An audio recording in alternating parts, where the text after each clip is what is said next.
this moment, 109 treasured human beings are being held hostage by Hamas in Gaza.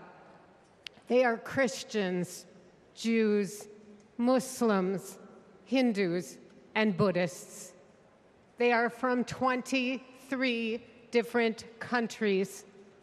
The youngest hostage is a 1-year-old red-headed baby boy, and the oldest is an 86-year-old mustachioed grandpa.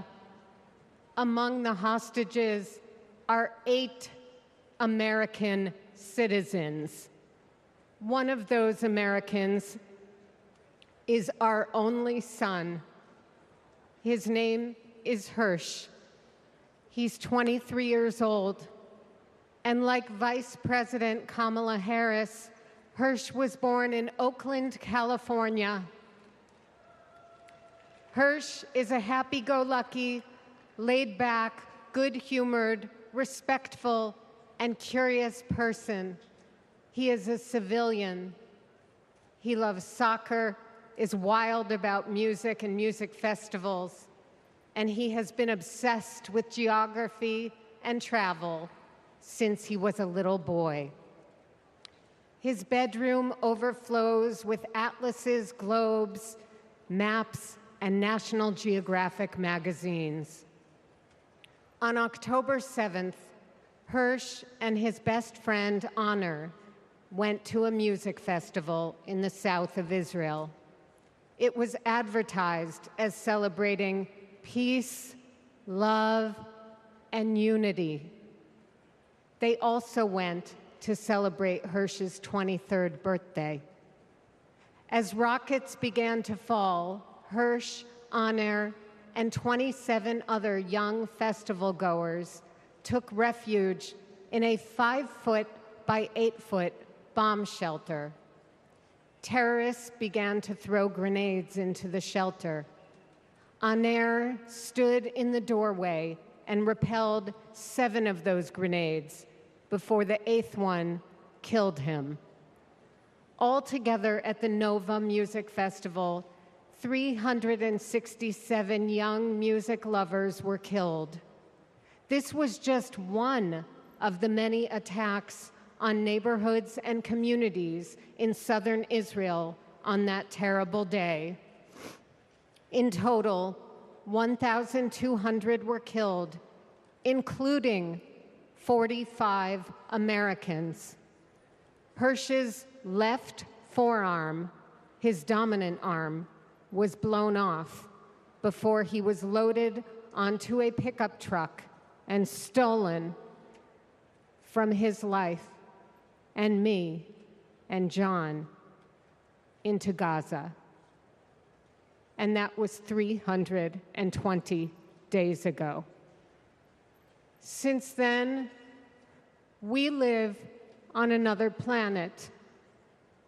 Anyone who is a parent or has had a parent can try to imagine the anguish and misery that John and I and all the hostage families are enduring.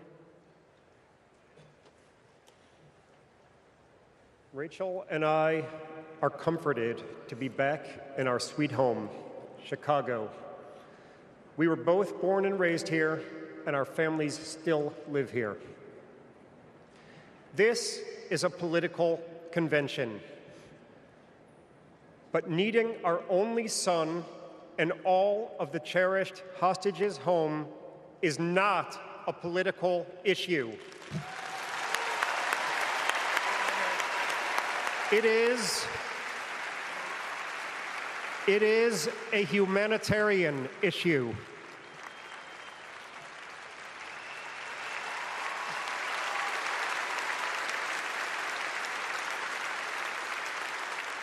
The families of the American 8 hostages meet every few weeks in Washington. We're heartened that both Democratic and Republican leaders demonstrate their bipartisan support for our hostages being released.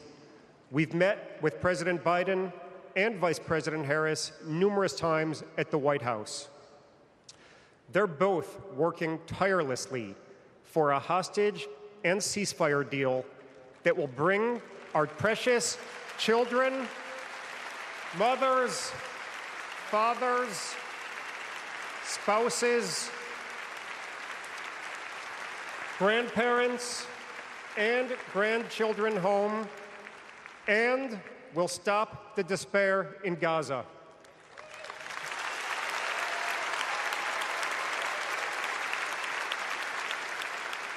We are all deeply grateful to them.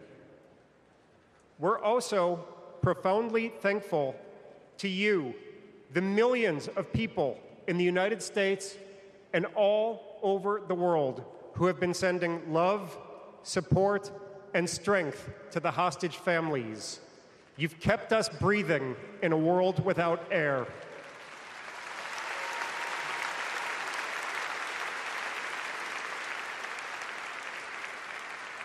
There is a surplus of agony on all sides of the tragic conflict in the Middle East.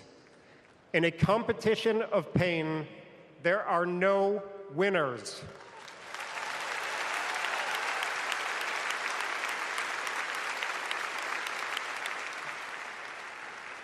In our Jewish tradition, we say, Kol Adam Olam Umlo'o. Every person is an entire universe. We must save all these universes.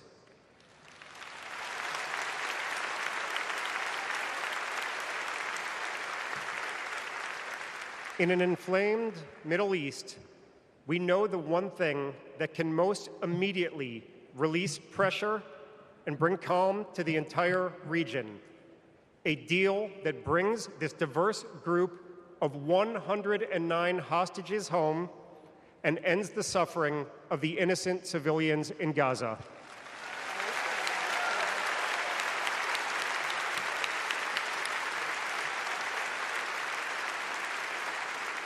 The time is now.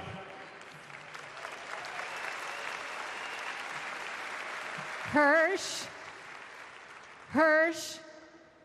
if you can hear us, we love you.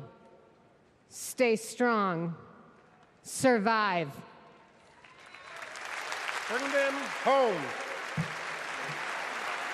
Watch breaking news on YouTube. Subscribe to ABC7 Chicago Eyewitness News.